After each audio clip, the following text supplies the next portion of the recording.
Somebody started recording for me. That was really nice. I forgot that I was supposed to start recording, and then it just started.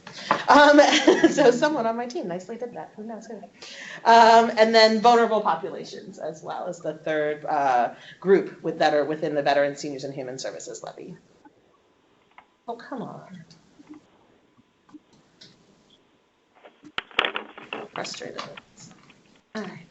Well, cool. So there are 5 kind of areas that we are measuring within the levy. That's housing stability, financial stability, social engagement, healthy living, and system access and improvement. So these are our 5 result areas across all 3 populations. Okay.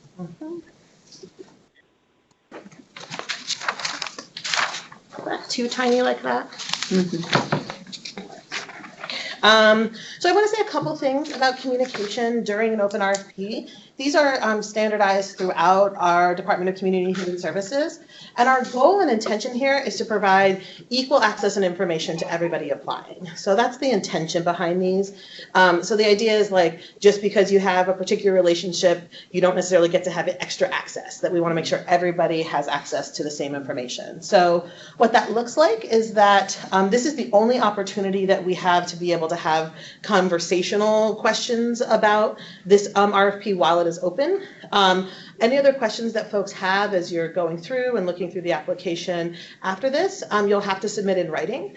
And there'll be several places that you can do that. One is you can just email me directly. There are several places on all the documents that my email is. And the other is within Zoom Grants itself, which is the platform that you'll be doing the application, which we'll go through more later. There's also a button in there that says, contact, ask a question of the author of this application or something like that. And that also just generates an email that goes directly to me. So pretty much all directions lead you to me. And then weekly-ish is our best attempt. We will compile all the questions we've received, write answers, and then post that on Zoom Grants. And then we'll send an announcement out to everybody who started an application in there saying, updates to the questions have been posted. So you'll be able to see both the answers to your questions and answers and questions that anyone else have asked. And so that's why it may be worth, even if that's not your question, going and looking through the series of questions and answers. And that, after this bidders conference is the way we'll be communicating questions that folks may have. As I mentioned earlier, Allie is going to be taking down the questions that you all have today, and we'll be adding those in written response as well in that same section. And then also this presentation is being recorded and will also be posted on our Veterans, Seniors, and Human Services Levy website, which those are several links to throughout this presentation as well as in the RFP. Any questions about that? Cool.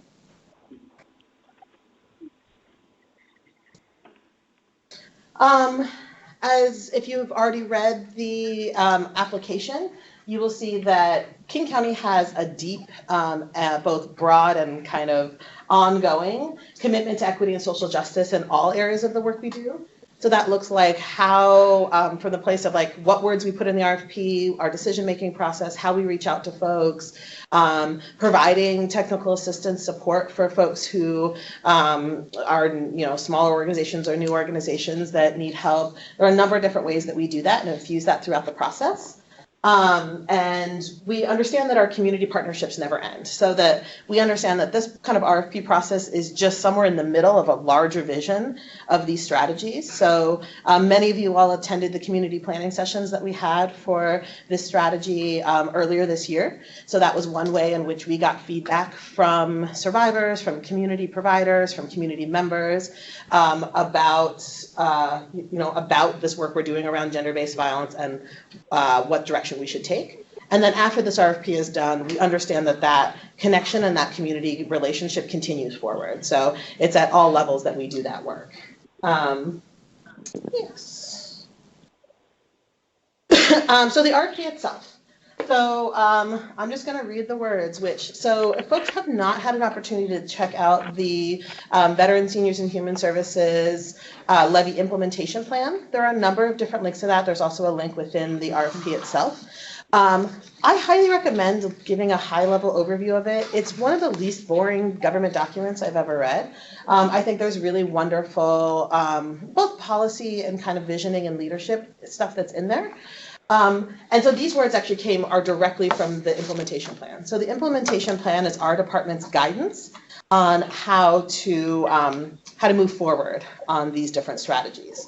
So what that reads is that this award will fund community-based organizations and/or tribes in King County to create and operate a network of advocates with the flexibility, training, and resources to reach more and more diverse survivors, meet survivors where they are geographically and culturally, and provide a tailored combination of services and resources to help survivors improve their self-determination, safety, health, and stability.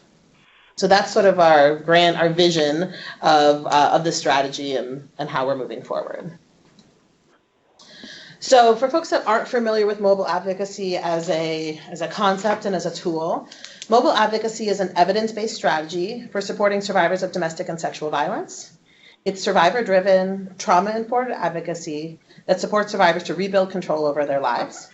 It is not intended to be a crisis response, but rather a mid to long-term support designed to follow survivors across a wide range of needs. And that we know one of the key principles of mobile advocacy is that survivors lead the process, choose their own goals, and define what is safe for them. So some of the essential components of mobile advocacy, this is not an exhaustive list, but these are some of the core things we are highlighting for the purposes of this investment, are that is survivor-centered, that is flexible. So you'll see this in the RFP, but I want to mention it here, that when we say mobile, we have two definitions of mobile that we're using. So one is geographically mobile, so that you are physically following survivors and supporting them where they are in their lives. And the other is culturally mobile. So we know that there are some groups of survivors where physically going and meeting them may not be what's best in service of that survivor. And so we also know that there are certain communities and there are certain geographic regions where there are other kinds of supports where that mobility looks like. So mobility in that sense is a synonym for flexible, which is that you are able to follow that person through multiple kind of intersections of their lives.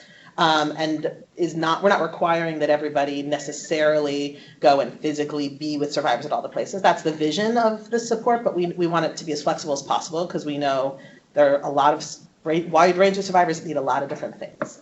And so we know that this mobile advocacy should be a tool to help support survivors, not a barrier, not to say like, well, now we have to come to you, even if that doesn't work for you. Well, this is an increased tool to help support, not a barrier. So it also, confidentiality is an essential component of mobile advocacy. For folks who've been in this field and doing this work for a long time, there's very set and stringent and well thought through protocols and values around confidentiality. And so we're leaning on what the field has already established there. We're not offering anything addition or in contradiction with that. And then the last piece is flexible financial assistance, which I'll talk a little bit more about.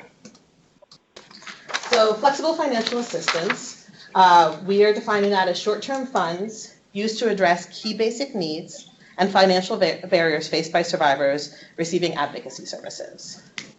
So I anticipate this is going to be, in some ways, one of the more complex portions of this application for you all, and of the actual administrating of the service, actually doing the work.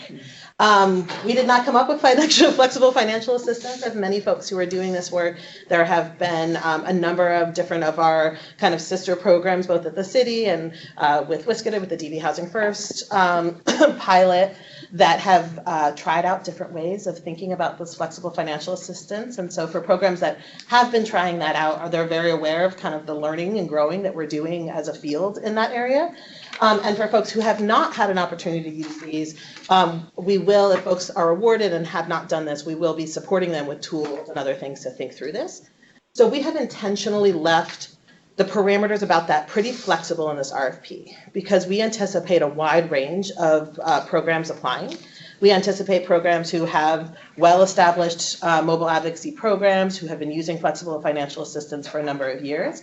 And we also anticipate folks who are applying who have not ever administered flexible financial assistance. And so we didn't want to kind of lean in any one direction. We wanted to say, you tell us what you need and what's going to best support your program and the survivors you're working with.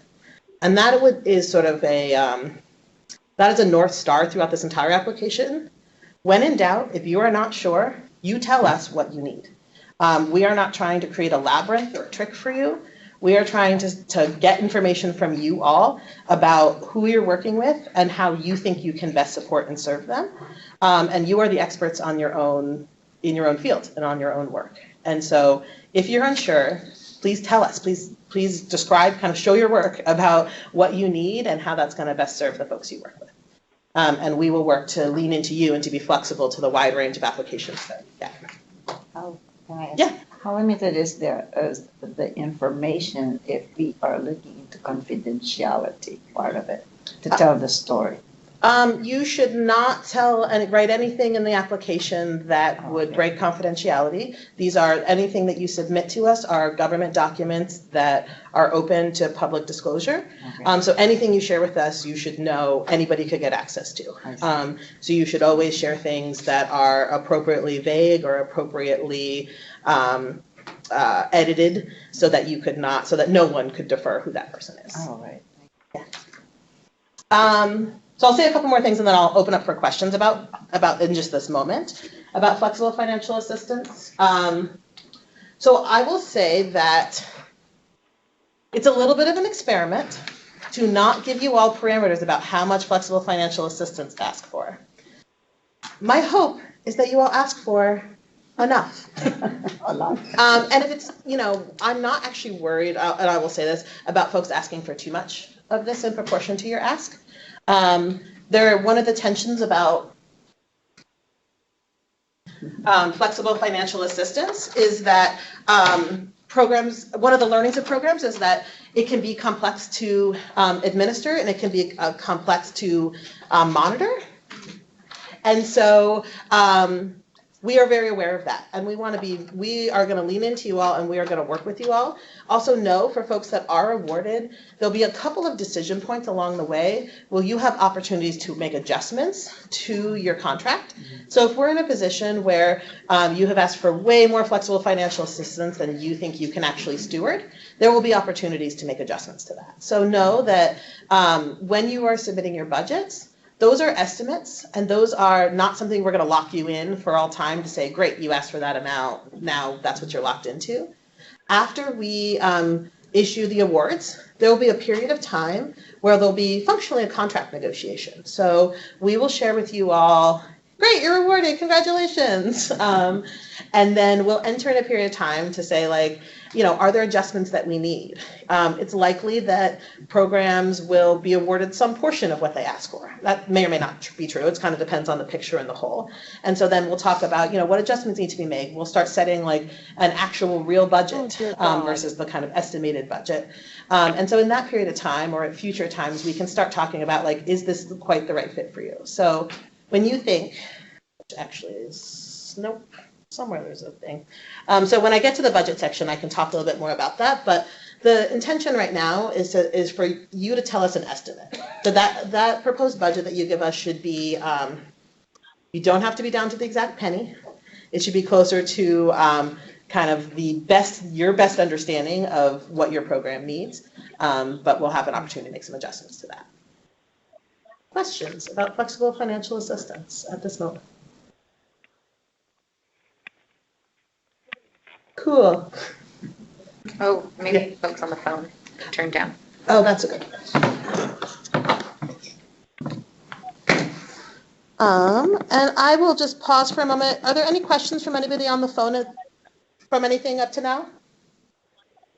About the flexible financial funding? Or anything else that we've covered so far. Yeah, I thought of the fact that is there any limit on any one client and what they can access financially? That's a level of detail. Oh, sorry, I didn't mean to interrupt. Oh, no, just in general. Yeah, That's that's a what came to level. mind. Yeah, that's a level of detail we are going to be silent about at the level of the RFP. And that for programs that are awarded, that is a conversation we'll have with folks. So there's not at this time Okay. a set limit. Okay, Thank sure. you. Any other questions from the phone?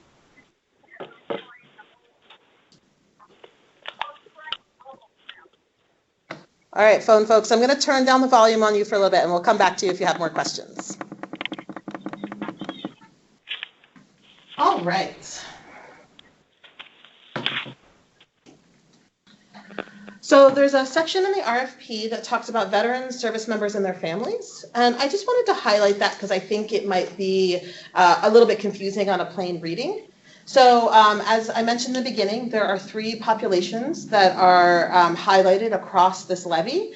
And there are different funding amounts available to each strategy based on those 3 different populations. And so for this strategy, the majority of funding is in our vulnerable populations category or grouping. And there is a small amount of money from the veterans category. And so because of that, we wanted to highlight this piece, which I'm essentially going to summarize as funding should be available to veteran service members and their families. If somebody is the family member, like the partner or the child of a service member, they are welcome to access services with any portion of this funding in any way that makes sense to them. So I think about that as folks might be familiar with VOCA's No Wrong Door policy, which is that we want to make sure any survivor can get supports they need any place that's right for them. So we're not saying you have to get supports from veterans services or you have to get supports from a gender-based violence organization. Wherever is the right place for you is the place you should go. And so we are not requiring or asking folks to have veteran service members or their families as a specific population that you serve, or you have to have like a veteran service program kind of DV program or a sexual assault program. But that if this is a group of people that you do support and serve, so veteran service members and or their families, there is a question in the application that you should speak to that. So if this is an intersection that your program particularly sees a lot of, please speak to that. And that is sort of the balance of trying to think about across our number of different populations and the wide need of survivors, how we're making sure that veteran service members and their families' unique needs are being met, while also making sure we're serving a wide range of survivors. Any questions about that? Yeah. So when I was reading through the grant, what I was going to ask is there that question kind of alluded to there would be some sort of, like we could ask for money to get training or something? Yeah. Absolutely. My thought was like, Hey, Shannon, could you repeat the question? Because I trainer to come in and talk to us about resources. Can't hear. Working with them. So Yeah. Yeah, and I'll repeat for folks on the phone when there are questions in the room. And so that question was, would training related to having some, like a VA person come and do training around serving survivors around or who are veterans or service members or their families?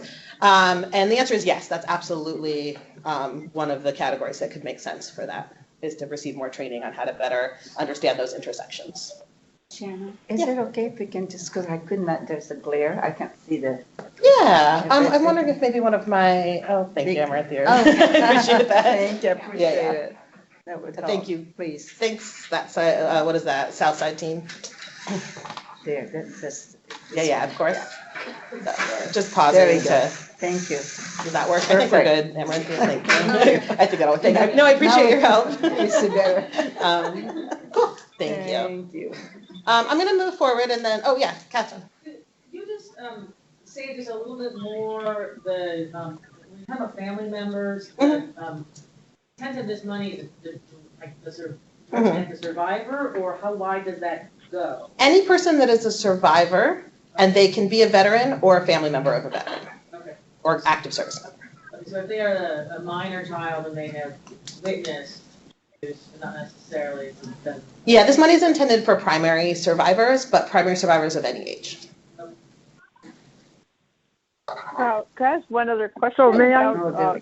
Sorry. So for folks on the phone, I'm going to come back at different intervals. So if you have questions, see if you could hold them from now, and then I'll come back to you in a couple minutes. All right, sure. Thank you. Very smart. I appreciate that, Ellen. Okay, oopsie. All right, so priority populations. The priority populations for this RFP are Black, Native and Indigenous, and LGBTQ survivors of domestic and/or, is how that should really read, sexual violence. I want to note, and there's been several questions about this, funding will be prioritized for these populations, but not just limited to these groups of survivors. So one of the kind of policy pieces of this levy, and one of the ways that we're thinking about it is that this levy should do what other funding and other strategies cannot. And so one of the things that the visions behind this is that there are several other ways that mobile advocacy is funded throughout our region. And so our vision is to be sort of filling in the gaps. This is not necessarily going to be the like foundational money for all mobile advocacy everywhere. It's both a lot of money and actually not that much money for the number of programs that we have and the number of survivors. And so the vision behind this is to be filling in the gaps of the service systems we already have in place and the supports we already have in place. And so in the community planning sessions and in talking with other advocates and survivors and experts in this region, these were three of the areas that we saw a gap or a lack for supports for survivors. And so the vision is to be helping kind of lift up and bolster supports for these groups of survivors. And this money is to support all survivors in a broad array and in complex intersections of people's lives. Yeah. Can I just make a plug? Like, I'm a little disappointed that disability isn't named on there because of the just horrific rates of sexual violence that happens in the disability community. And I don't know kind of how it didn't end up there.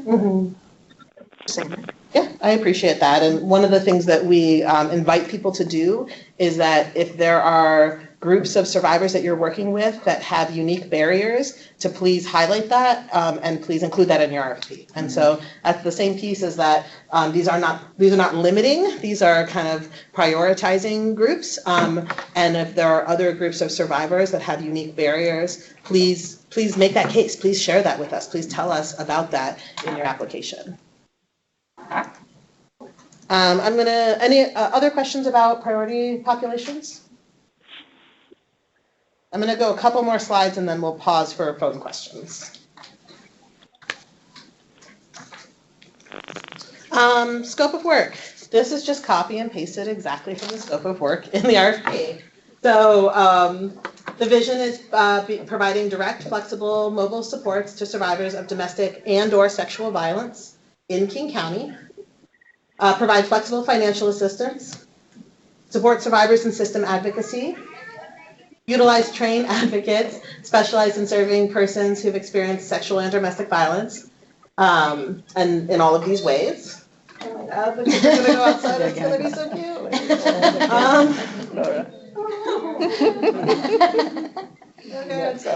Oh God, it makes me so happy. And then finally, employ culturally and linguistically competent staff who, with the experiences and community relationships, to effectively do the work that you have proposed. Oh God, it's so cute. That's extremely distracting and so great. All right, eligibility, and then we'll go to the for any. I'll pause again for questions. Hi there. Hello there. Sorry, for folks on the phone, there's a preschool in the building, and the playground is next door to where we are. And all of the children have now come by and are just playing adorably next to us. So that's what's happening for folks on the phone. It's extremely distracting and extremely adorable. But they're cute. I know, it's really cute. It makes me really happy. Yeah. Okay, so They're the future. exactly. So moving on to eligibility. Applications are open to nonprofit organizations, community-based organizations, and tribes and tribal organizations serving communities in King County. Eligible applicants must meet the following minimum qualifications: experience working with survivors of domestic and/or sexual violence, work with or demonstrate a willingness to build the capacity to work with program participants throughout King County, and submit an application within the scope of work. They're pretty broad eligibility. This piece about capacity to work with throughout King County is meant to be mostly a geographic piece. So if you're only serving folks in a very narrow geographic area, you have to demonstrate a willingness to broaden that out.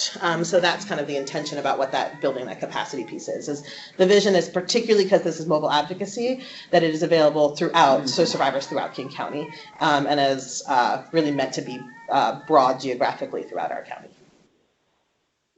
All right, let's go to the phone. So do folks on the phone, I'll pause, have any questions? I heard maybe Betty had a question earlier. Yes, I do have a question, and that is define survivorship. There is, at the very end of the RFP, there's a glossary of terms. We have not defined survivor within there, but we have defined domestic violence and sexual violence. It's on page 13 of the application. And for the purposes of this, we are not defining survivor. So that is how your organization defines a survivor of domestic violence and or sexual assault or sexual violence. Good. And so we are not defining what that means. So your program model, the folks you work with should determine that. Good. Wonderful. Other questions? And I have another question. Yeah. I have another question, but it doesn't fit under what or maybe it does fit under what you're talking about. I'll just ask it. Great. It's about the limit on funding. Is there limit on our funding request? I'm going to keep that question in mind, and upcoming sections are talking about budget. And so I will speak to that then. If I don't answer your question, feel free to bring it back up. Sure. Thank you. Any other? Yeah, one more question from the phone, just back to the question of ensuring that staff are knowledgeable of veteran-specific cultural nuances. Yes. And someone has suggested maybe having VA staff come and visit. And is that just sort of acknowledging a need for training and identifying potential resources for training? Would that be a sufficient response? I think that would be a solid. I feel cautious to say what is or is not a sufficient response, but I would say that is a perfectly reasonable and logical response to that question. Okay. So yes, all right, thank you. Identifying a need for training and how you would want to have that attended to absolutely is what makes sense. All right, thank you. Bye. Any other from the questions from the phone before I go back to the room? Cool. Phone, we'll come back to you in a little bit if you have more questions. Did you have a question? Yeah, I see the focus is on the survivors and the word victims are not utilized. Mm-hmm. Is that moving away from the negative, or what do you say? We don't want our people to be victims, but rather survivors, that way they call them. Yeah, it's not necessarily intended to be a particular call out in some direction. It is using a term the broader fields of domestic and sexual violence use regularly to talk about people who are experiencing domestic and or sexual violence. And so it's taken from the field who regularly uses that term, but it's not meant to be a kind of policy indicator of anything. It's just that's the conversational terms this field has used regularly for a long time. Are you encouraging, I'm just looking at the eligibility here, are you encouraging collaborative grants, or are you wanting applications, or are you wanting this to be a singular organizational grants? The intention is singular. I'm going to repeat the question. Oh, so thank you. The question was, are we encouraging collaborative grants, or is it intended to be for singular organizations or entities? We did not, there are some strategies in this levy that have very specific nods to collaborations. We're not discouraging collaborations. If there's a collaboration that you think is going to best serve the survivors that you work with, absolutely submit a collaborative application. We are not queuing that, and there's not a particular, it's not something we're rating or particularly attending to. So if that is in service of your program, please feel free to do that. And I will say, if you're submitting a collaborative application, only submit one application with a lead applicant. That's the mechanism with which we can receive. But we're not waiting that either way. But if a collaborative application serves you, please submit one. Question in the back? If an organization has a fiscal sponsor, would they be eligible under this definition? Yeah, and so the question is, if the organization has a fiscal sponsor, would they be eligible? Absolutely. And so it's a little bit vague in there, but yes, if you are a fiscally sponsored organization, you're absolutely eligible. Other questions before I move on? Do you have another one? Yeah, one more. Sorry.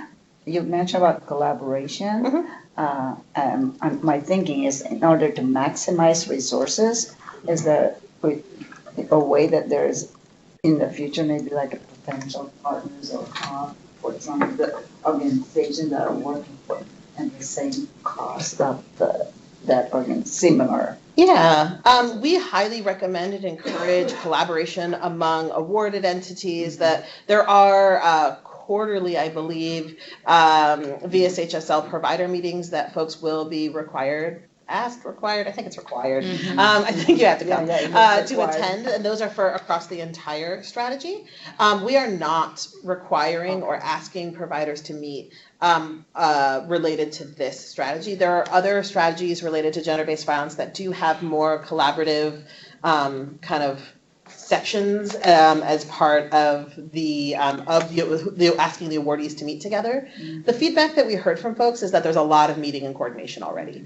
And so we know that many of our partners, our regional partners, ask folks to meet in many different ways. And so we don't preclude folks from meeting. So if folks want to self-organize and have meetings together, you can absolutely use this funding to pay for your time to have those meetings and be in collaboration, but we are not going to require it as the county. We decided the money would best be spent in other ways, or at least our requirement, what we require of you, can best be utilized in other ways, but you're welcome to you're welcome to meet together in any way that best serves the survivors you're working with. So what percentage of awardees are being considered?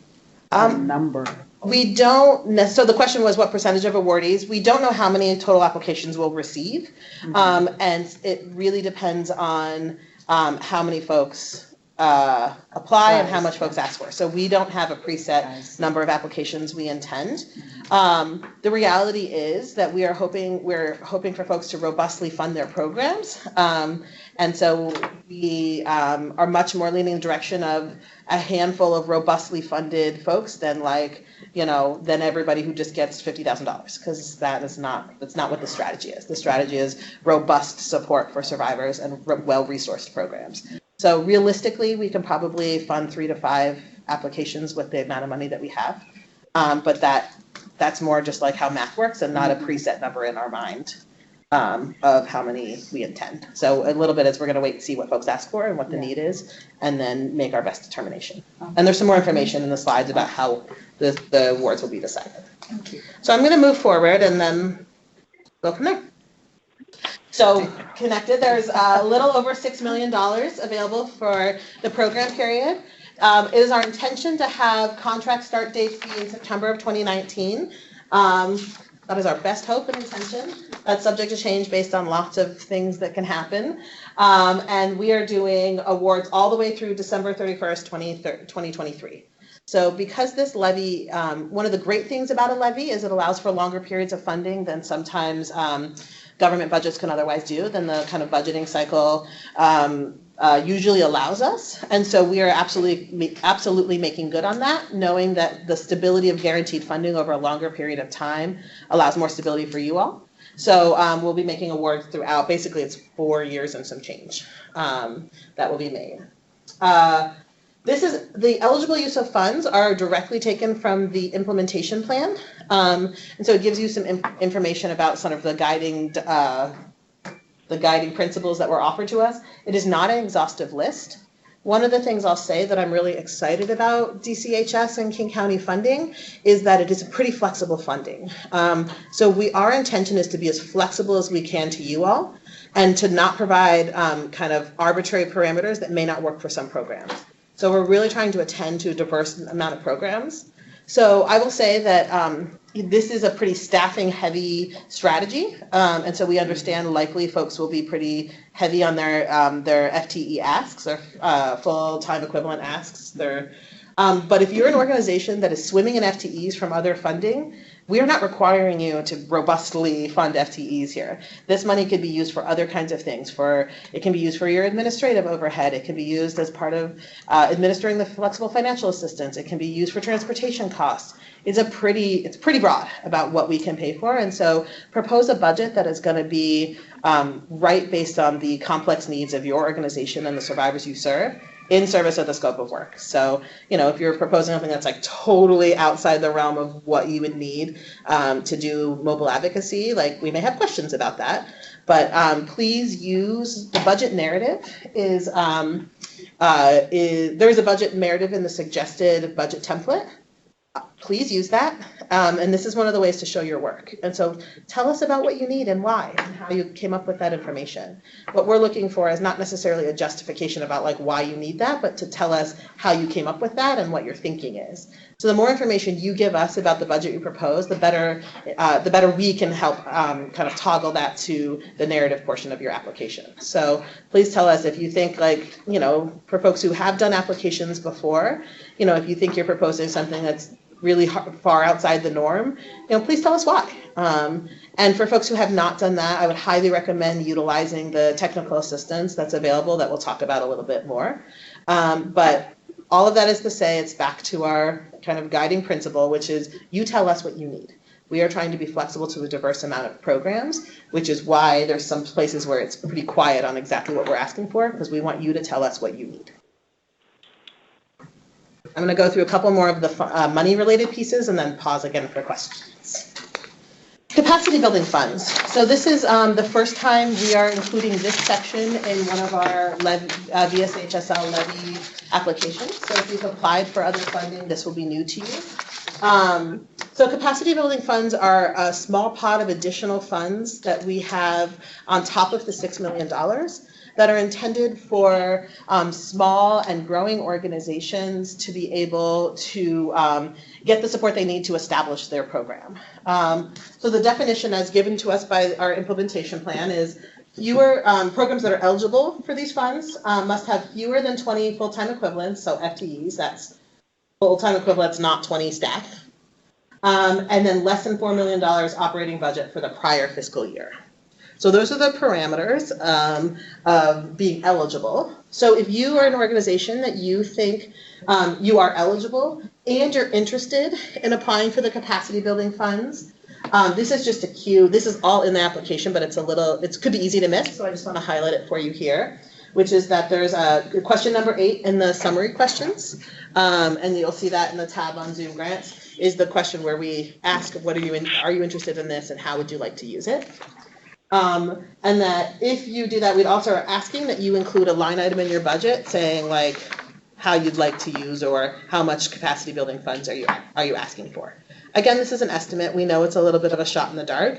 The reason that we're not giving exact amounts here is that this is a fund that's available to all the VSHSL levy small providers, and so it's kind of it's a moving target. It's not in a set number, but it is a place where we have a little bit of flexibility to provide programs who are building their capacities to help them use basically startup costs. So the next slide speaks to that. So capacity building funds are generally intended to pay for one-time costs associated with building the capacity of small organizations and are not designed for ongoing needs. So capacity building funds shouldn't be FTEs, it shouldn't be occupancy, it should be the things that you might need to establish this program. So some examples can include translation of program materials, tools to improve internal processes in your organization, human resource needs, accounting or fiscal operations. So that might be like, you need to buy a piece of software that to do your books. That could be an eligible fund for these capacity building funds, or an eligible line item. That can also include leadership development, continuity planning, and evaluation capacity. So if one of the areas that your program is building is data collection and evaluation and research kind of pieces, if there are tools that will help you build your capacity to do that, that's one eligible fund. And so, again, we won't lock you into exactly what you say there for all time. There's some flexibility here, and this is not a scored question. So this is not something we're scoring you on. This is a tool for you all to help us know what you're thinking and what you might need so that we can best inform how we allocate that area of the funding. So it's not required, not scored. It's just a communication tool between you and us to help us get a sense about what you might need. One more section about money, and then I'll pause again. So your budget. We are asking that folks develop and submit a 12-month budget. I will say this is an area of growth in our levy around how we are communicating what we would like and what folks give us. Our intention here is to get a sense about what your average yearly costs might be. So this is not a full 4.5 year comprehensive budget. This is what you think your average operational cost might be. So for programs that are, ready to go, you're like, as soon as you give me this money, we have people, we're ready, we're good to go. That might be the same amount for your whole award. And for folks that are building their capacity in some way, there will likely be a portion that you need to build capacity that is different than your operating and your kind of functioning program model. So in the budget template that is provided for you all, there is a column that asks for essentially like startup costs for the kind of first 4 or 5 months. And there is a column that asks for then the yearly after that. The template is our tool to you, which you are welcome to use. You are not required to use our template. And so if you have a budget template that you use that is relatively similar, so it needs to have the similar components, which is tells us our line items, tells us the yearly amount, has information about your personnel, about your FTE costs, and has some kind of budget narrative, great. Feel free to submit your own similar template, I guess. So that is a tool for you all to use, but we are not requiring it. So if there's a tool you use that helps you better communicate to us what that average yearly estimated budget is, please use that.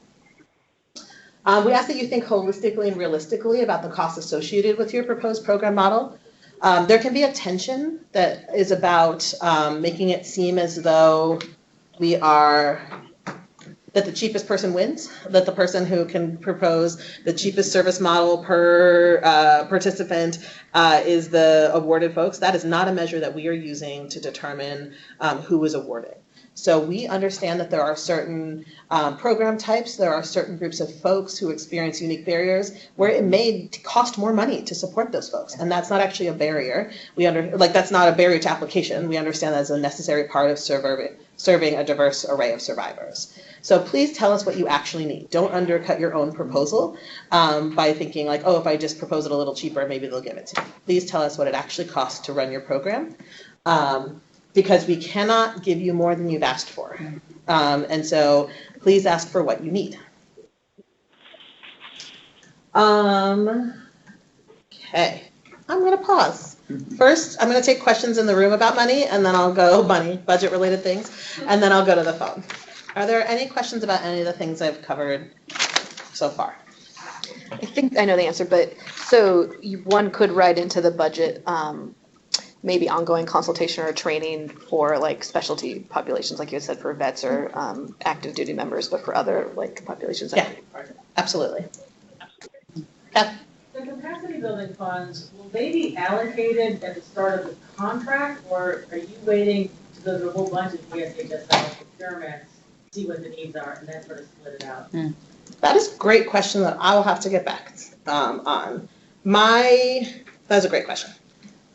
I will say that it is likely we will do it year by year, but not necessarily waiting to see other strategies. This is pretty early on in the set of strategies, this award, and so we are going to see what is available each year as we go along. So it's a year by year allocation. Yeah, and I asked that specifically because it would change the way a provider may think about what they put in a capacity building fund versus if you really need it to start up this program, it should go in that budget. Yeah. Kind of organizational wish list, great, we really need it, put it in way. And I would say if you really need it, you should put it in your 12-month estimated budget.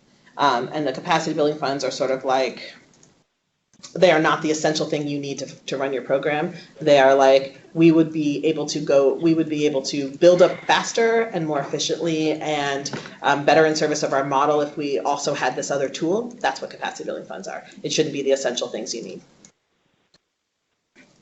Yes. So I heard you say per participant cost. somewhere?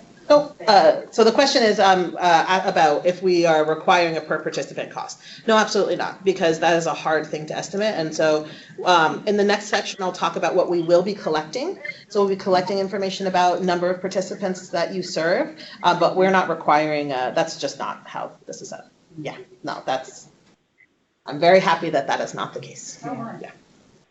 Most survivors served is not actually our measurement here. Our measurement is that survivors are connected to community, to supports, are around health and stability and self-determination. That's what we're measuring. We're not measuring most people served. Not even performance objectives, performance. Yeah, we'll talk more about performance measurements. There's a question back there. Hi, I'm curious for the budget, do you want to see the cost of the total program and leveraged funds and then part of what it is for this ask, or just the mobile advocacy? If you are leveraging other funds to flesh out this program, yes, I would recommend showing that to help show the communication about how this funding is going to work with other funding you have. If you're a program who this is pretty much going to fund your program, we're not asking you to show all of the funds your program receives, kinds of thing. So yes, we don't require that in our budget template. You are welcome to submit that, especially as it helps communicate the full picture of the services you're providing. Okay, but it should be specific to the mobile advocacy activities, not like the full scope of RFP. Yeah, so it's however you determine that. So for some programs, that's like this is going to be the whole program, and for others, yeah, you can determine where the lines are. Shannon, will you repeat that question? Oh yeah, the question was should applicants share other funding they receive for their mobile advocacy programs?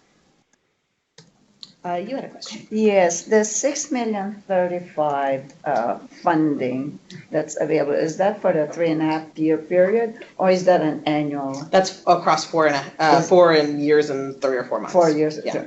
And is it then renewable every 2 years, or is that continuing on? Yeah. So the awards that people will get, and I recommend in the implementation plan under this strategy, there is a budget chart that communicates exactly how much is available per year of this funding.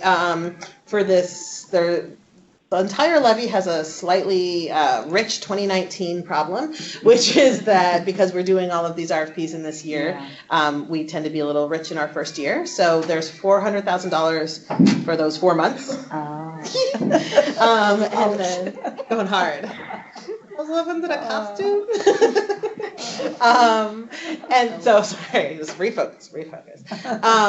So yes, there's $400,000 for 2019. There's roughly $800,000 for 2020, roughly the same for 2021, and then it jumps up to $1 million and change for the last 2 years. And so this is, so that's over the course. And and then folks will get award commitments through end of 2023, but you'll be doing contracting based on the biennium. So you'll do a contract through the end of 2020, and then you'll do another contract for the last 2 years and so on. But you'll have an award commitment across that whole period of time. Thank you. Other questions?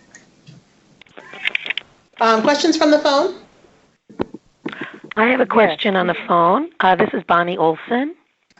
And I was wondering, with the capacity building funds, if you put in an amount in the year, the initial funding period of time for this year, does it all have to be spent this year, or does it have to be committed? This is meant to be, tell us what you need, and then we're going to figure out what we can commit to. It is not it's not our intention that you just have to use up exactly what you've said in 2019. So this is just give us your best information about what you need, and I would not use this as a tool to lock in a year by year ask. So that might be over 18 months. It's going to take to set up your program. We could use this over 18 months. That's the kind of piece. Okay, great. That relates to my next question on the same capacity building.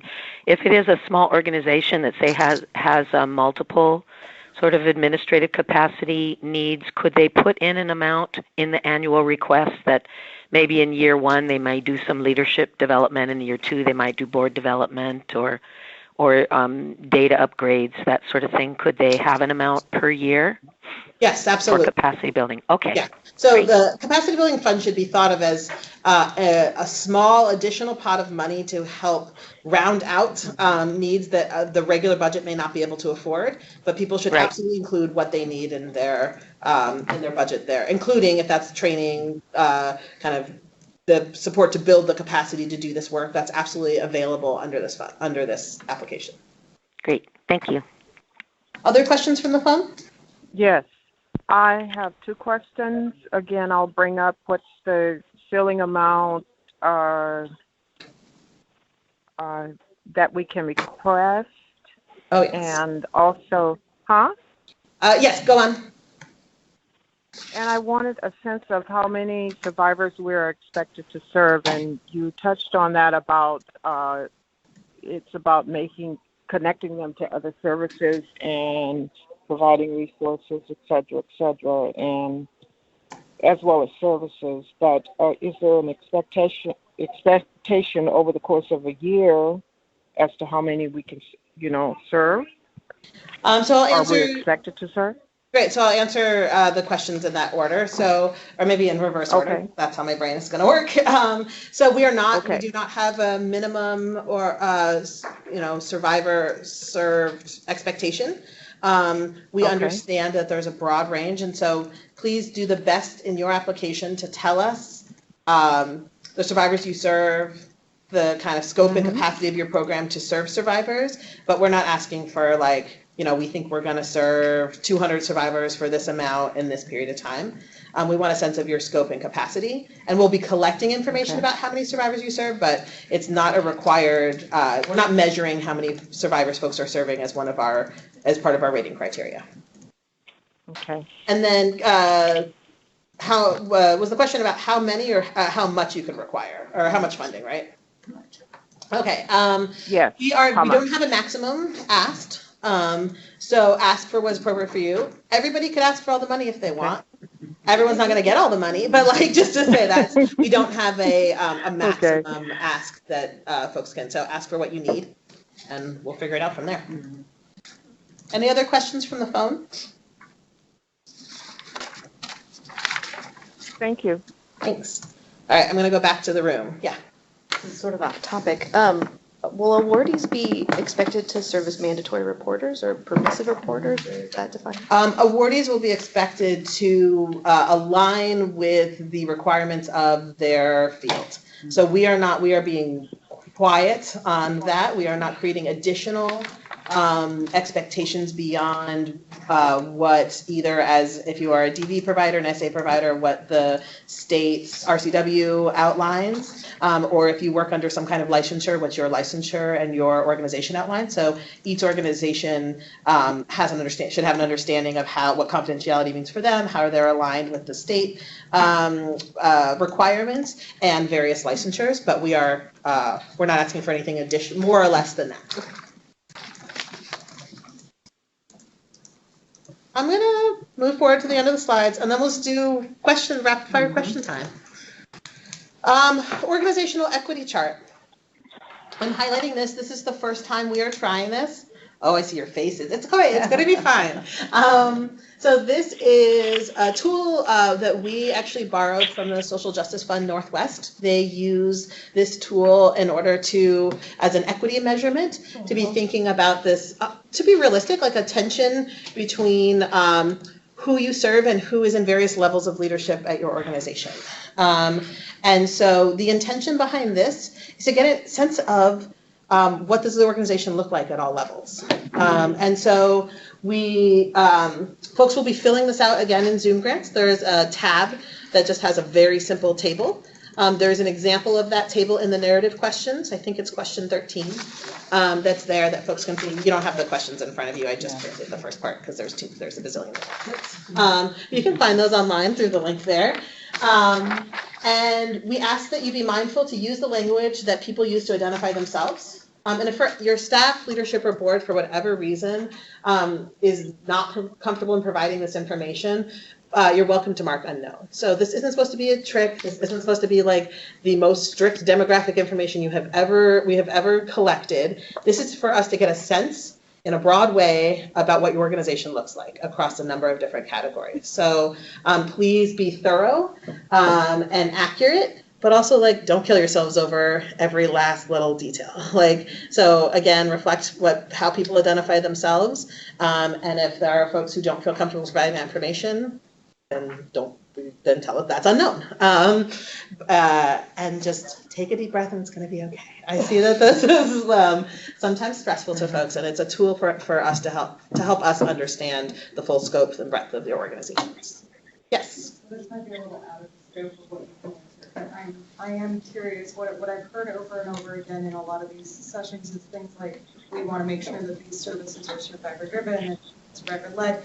And I'm actually kind of curious why that wasn't included in this equity chart as like whether or not we have people that identify as survivors, because I would think that would actually benefit this. For us, it was outside the scope of what is often collected as demographic information. Yeah. And so there are questions about how do you center the voices of survivors in the narrative, and that would be a great place with which to say information about your staff and how survivor-driven it is. And so for us, we leaned on the side of trying to do no harm of having organizations ask about categories that people may not want to tell their bosses are there. But yeah, so that's where we leaned on that. This is, again, new for our division as a tool and used in this exact same way. So we may learn as we go that there are other categories, there are other ways. Folks may be like, this was actually super easy and we learned a lot of stuff that was really helpful, or folks, whatever the information. But, there are other questions that ask about centering survivors, and we encourage you to include that information there. Yeah, I think it was about, for us, it was about asking questions that are within a usual scope of kind of demographic information. So for folks on the phone, the question was, why wasn't survivors a category in the organizational equity chart? All right. Does anyone on the phone have questions? I'm going to push through, I think, to the end. I'm going to push through to the end, and then we'll do all questions. Okay, well, that's fun. All right. Oh, yay. I think the internet just reset itself, because why not?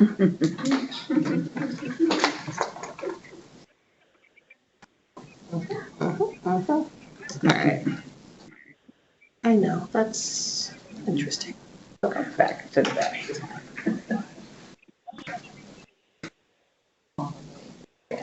Okay, contract requirements.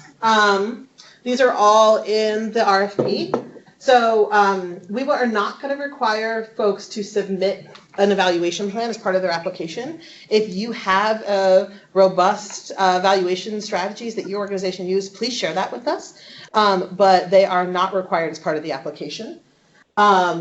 We will be asking folks who are awarded to develop a performance measurement and evaluation plan. You will have several months to do that once you are awarded, and also we'll pay you to do that. So that's one of the things about developing that, is you can use your funding to develop that plan. And so that will be a conversation that we have with each provider awarded around what measurements make sense for you all, what measurements make sense for the team. Right now, this isn't a guarantee, but the plan is to bring all the providers together who are awarded and to try to have a conversation about what are the measurements that make most sense for us to measure collectively as part of this application, and are there unique measurements to each of your programs. So there may be things that are appropriate to measure or capture for your program model that are not appropriate to the entire strategy. The suggested measurements we put in there are pretty common for the field. I just copied and pasted them from Wiscative and from the city. So you might notice them in your contract. So they're pretty standard measurements that the field is already using. We're not intending to develop things widely outside the scope of how this strategy, how mobile advocacy has been measured. And so those are things like, survivor self-determination pieces, how folks are served, folks developing safety plans, things like that. And again, please use the time between now and if and when you're awarded to tell us what would be the best measurements for you all. So we are going to collect client level data. That will be anonymous data that we are collecting from you all that will be de-identified based from you all. So we won't be collecting personally identifiable information about survivors. So we are going to collect client level. So we'll collect, that'll be like a made up code that you all will be giving us information person by person. So we will not be able to disaggregate that across all of the programs. We'll only be collecting that by program. And so there are strengths and challenges to that. This is a hotly contested thing in our field for a long time, which is like, we miss some of the pieces about being able to understand survivors as across our region, but we benefit greatly by supporting the confidentiality of survivors and making sure that the government is not holding confidential information about survivors of domestic violence and sexual assault and sexual violence. So there will be client level data reporting, and then there will be aggregate and narrative reports that, again, we'll discuss in the contracting period. The narrative report, I believe, will be kind of settled on annually. Some of this is, as our division is growing, some of these things are vague here because they're vague to us. But part of the contract negotiations will be in really clearly outlining how often all of these various reports will be due. And we are very thoughtful about the impacts of reporting on you all. And so we want you all to build in the time and cost for collecting this information and reporting it as well. We know that that is part of the program. This is the timeline. It's also in all the things you have. So we're here today at the Bidders Conference. A couple things to highlight is that for small organizations that would like to initiate a request for technical assistance, which we'll talk about next for a moment, July 1st, that's 2 weeks from the deadline, is your last day to request that support. Your last day to submit questions for review is July 8th, which is a week before the application's due. The proposals are due July 15th. There will be a panel that will be meeting over the 4th of July and potentially into August. And then we are not currently scheduling interviews with awardees, but we reserve the right to do interviews. And so if we did interviews, that would basically be because there was contextual or conversational information that would be help us determine how to move forward that we could not glean from your application. And so if we got all of that from our application, it becomes clear that we will not do interviews, but we reserve the right to do that in case that additional context can help us in our process moving forward. And then we hope to let folks know in August and have contracts start in September. Mm-hmm. So technical assistance and application support. This is the same organizational requirements as the capacity building funds. Essentially, and I'll let Catherine, I think Bonnie's on the phone, speak for a moment. So Catherine and Bonnie are our two current technical assistance providers. We are currently in the process of contracting with additional folks, but those contracts aren't set yet. And so for future applications, there'll be additional folks as well. And so these are for these small organizations as defined there to get free support in helping you with your application if that's what makes sense for you. There's an attachment as part of the application that has bios and details about each of these folks. And I'm going to pause for a second and I'll start with Catherine, who's in the room, if there's just anything you want to say about the support. I'm Catherine. I really want to encourage you to take advantage of this. Bonnie and I and Kevin have worked with really scores and scores and scores of small CBOs. You're the expert in what you do. You know what you need to do. We come to this with an ability to help you tell your story, and it can make a really big difference. So there are a number of things we can help you with depending on what you need. And we're going to work with you just to give you what you need and when you need it. But that can be everything from here's what I'm thinking, does it make sense in the context of this application, through reading drafts, helping you with your budget. If this one is not a data-heavy application, sometimes we can look at person data for you. Where we find that it's really helpful, I think, the CBOs is in that helping you get through answering the questions, because there's a certain rhythm to responding to grants, right? And so we put on how would a reader understand this? Someone who knows nothing about you. I mean, is your story coming out? Our role is for you to tell your story so that the readers and the county can make their decisions, because it's super clear. And we find that we've got those tips and tricks to help, right? We help you show how you're the experts in what you want to do and tell your story. So really want to encourage you, if you fit that eligibility and you'd like the assistance, to reach out for us, to us, and help you as you need and how you need. And Bonnie's on the phone, and can add anything else to that, but please do take advantage of this as a service because it's free. Yeah. Free. County pays for it. Yep. Get it for free. Thanks, Catherine. Bonnie, is there anything you want to add or share? Sure. Thanks, Catherine. It was a great job of describing what we do. I would just add that we also encourage people to start early connecting with us so that you don't get too far down with your full draft before we give you suggestions, so that you're not stressed out at trying to make changes close to the last few days before it's due.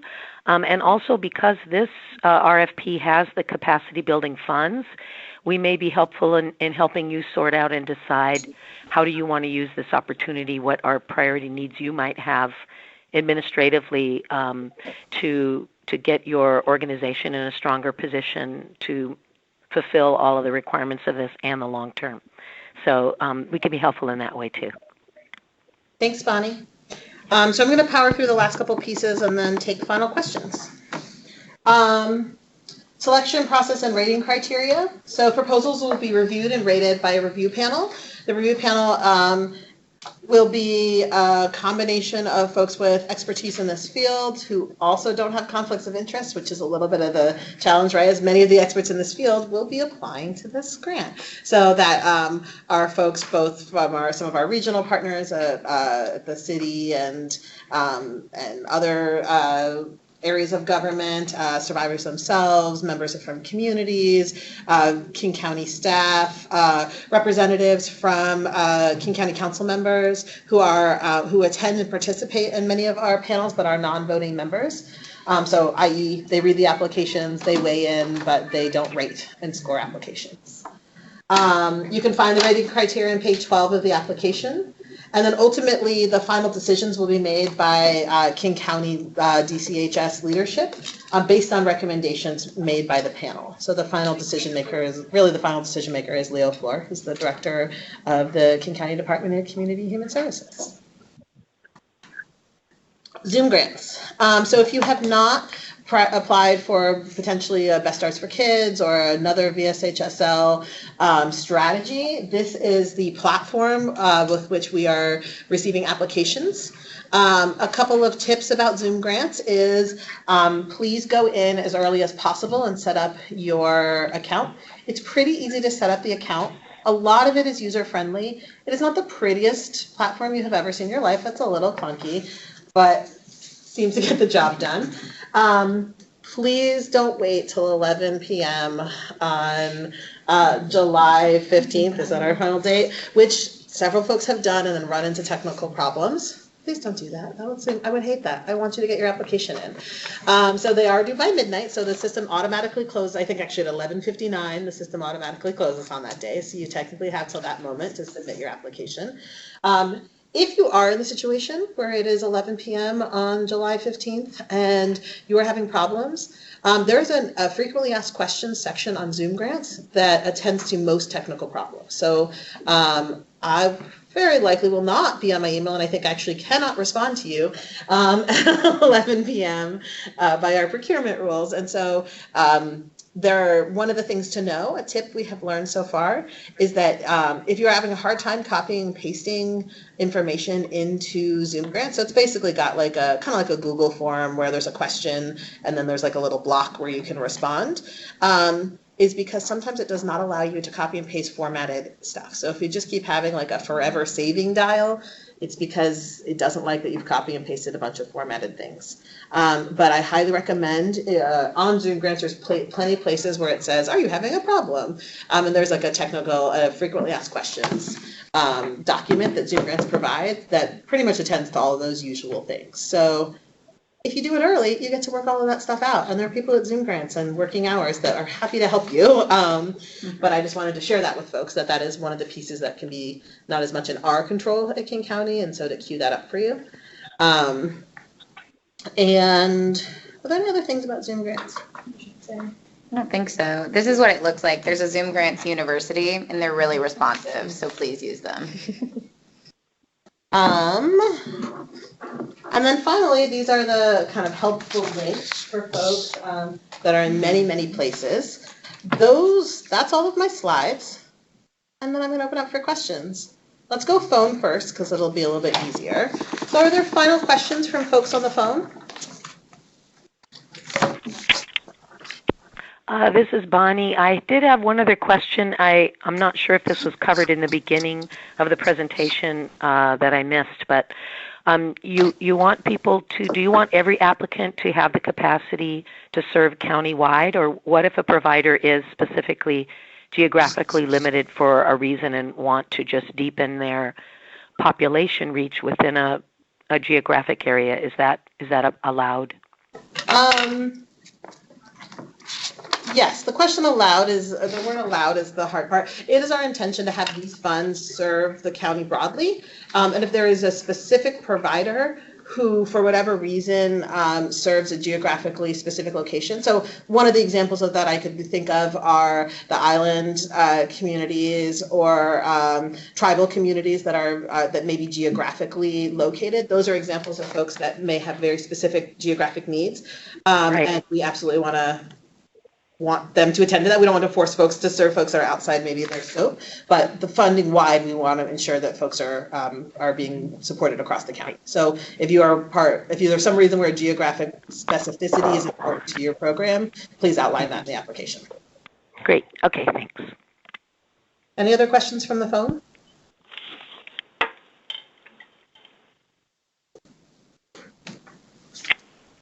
All right, going back to the room. Final questions from folks here? Great, you did a great job slogging through. I see that it is lunchtime. If there are other questions as you're filling out your applications, you can, through Zoom Grants, there's a Ask a Question link that just produces an email to me, so you can also send an email to me. And then I will inform you when those questions are posted on Zoom Grants. Thank you all so much, I appreciate it. Thank you. Thank you.